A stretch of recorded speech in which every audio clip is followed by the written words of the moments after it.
देखो, जब आपने सोच विचार के कोई डिसीजन लिया है, काम किया है, तो सिर्फ अब आपका फोकस काम पे होना चाहिए। बार बार ये मत सोचा करो कि मेरा डिसीजन सही है, मेरा डिसीजन गलत है, हमको ऐसा नहीं करना चाहिए था, वैसा करना चाहिए था, हमने क्यों ऐसा कर दिया। देखो, अगर आपने कोई डिसीजन लिया है तो ये हमेशा मान के चलो कि भगवान आपको भविष्य में कुछ अच्छा देने वाला है, इसलिए आपने वो डिसीजन लिया है। और सिर्फ अपने काम पे फोकस करो। अब डिसीजन लेने के बाद आप ये सोचो कि ये मेरा काम सही है, मेरा काम गलत है, मुझे फल मिलना चाहिए, नहीं मिलना चाहिए, मेरे बाकी दोस्त लोग उस कॉलेज में चले गए, वो ब्रांच पर है, हम बहुत भारी गलती किए। तो माइंड एक लूप और दलदल में इस कदर फंसता जाएगा ना कि आपका दिमाग हाइपर टायर्ड हो जाएगा, और उसके बाद वास्तव में ही आप कुछ करने लायक नहीं रहोगे। बहुत बार लोग होता है ना, डिसीजन लेते हैं और इतना चिंतन मंथन करते रहते हैं ना कि वो अपने सही डिसीजन को भी गलत कर लेते हैं। क्यों? क्योंकि दिमाग फिर सोचना बंद कर देता है। इसलिए दिमाग को ना सही काम में, नेक काम में सोचने में लगाओ। जब दिमाग सही सोचेगा ना, तब आपका अगर डिसीजन मान लो किसी कारण से उतना एक्यूरेट नहीं था, लेकिन फिर भी आप डिसीजन को अपना सही कर लोगे। इसलिए बोलते हैं ना, जीवन में हमेशा ही हमेशा सही डिसीजन लो। हाँ, सोच विचार के लो और सिर्फ उसके बाद काम पे फोकस करो। बहुत ज़्यादा लोगों से डिस्कस भी मत करो, क्योंकि देखो, लोग गलत नहीं होते हैं, लोगों के ओपिनियन सिर्फ अलग होते हैं। हो सकता है कभी आपके मन से, माइंड से आपका जो विचार था, सोच था, वो सामने वाला से मैच कर गया। उस समय आपको लगेगा सामने वाला सही बोल रहा है, लेकिन हमेशा परिस्थिति एक जैसी नहीं होती है। हो सकता है किसी और समय में सामने वाला कुछ और बोला जो आपकी वास्तविक स्थिति से मैच नहीं कर रही है। अब आपको लगेगा सामने वाला के हाँ डिसीजन जो है, विचार हैं, वो गलत है।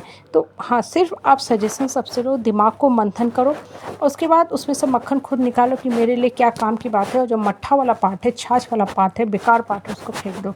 और फिर उसको या तो मक्खन के रूप में खाओ, जैसे मक्खन निकाल के खाते हैं या गैस पे गर्म करते हैं, हाँ, कढ़ाई में डाल के, तो फिर घी बनता है, घी खाते हैं। कहने का मतलब क्या है ना, आपने अपने कैरियर का डिसीजन लिया है, जो जीवन का सबसे बड़ा डिसीजन होता है, और शादी का, ये 2 डिसीजन जीवन में सबसे बड़े होते हैं। ये 2 डिसीजन लेने के बाद ना बहुत सोच विचार मत करो, क्योंकि ये जितना ज़्यादा सोचते रहोगे ना, मेरा डिसीजन सही है, मेरा डिसीजन गलत है, तो वो आपका हमेशा ही हमेशा गलत ही होता जाएगा, क्योंकि अब आप काम नहीं कर रहे हो। और दूसरी बात सबसे इम्पॉर्टेंट, जिस समय आप काम में दिमाग लगाते हो ना, ठीक है, सिर्फ काम पे फोकस करो। क्योंकि जब आप डिसीजन ले लिए हो किसी ब्रांच में, किसी कॉलेज में पढ़ने का, तो उस समय परिस्थिति और कुछ और थी, तो आपने सही डिसीजन लिया।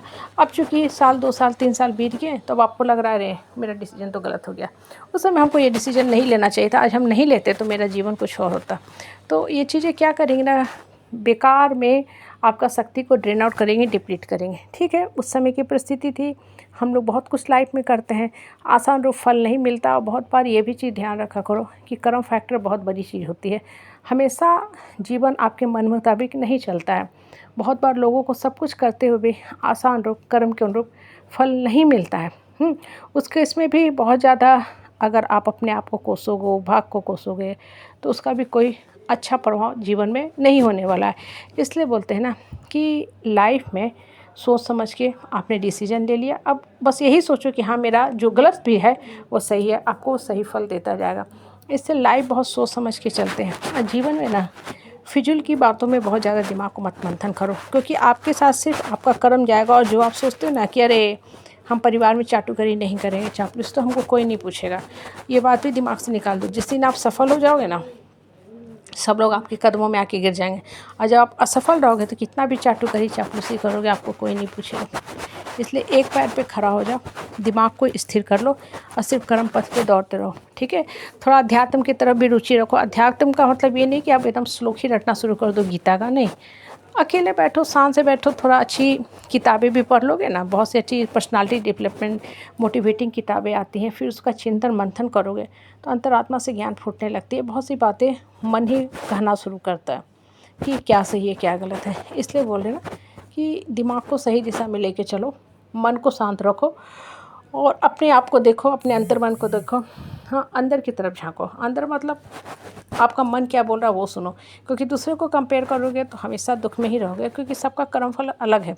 आज आप दूसरे को कंपेयर कर रहे हो सकता है 4 साल बाद आप ही आगे चले जाओ, वही या नीचे छूट जाए, क्योंकि एक जीवन एक संयोग भी है। बहुत बार क्या होगा नहीं होगा कोई कुछ नहीं बता सकता। बस इंसान ईमानदारी से कर्म करता है, आज नहीं तो कल, कल नहीं तो 5 साल बाद फल मिलता ही मिलता है। इसलिए बोलते हैं जीवन को कर्म प्रधान बनाओ और अपने हर डिसीजन को सकारात्मक सोच से सही साबित करो। यही जीवन की सत्यता है और इसी में जीवन की सार्थकता भी है।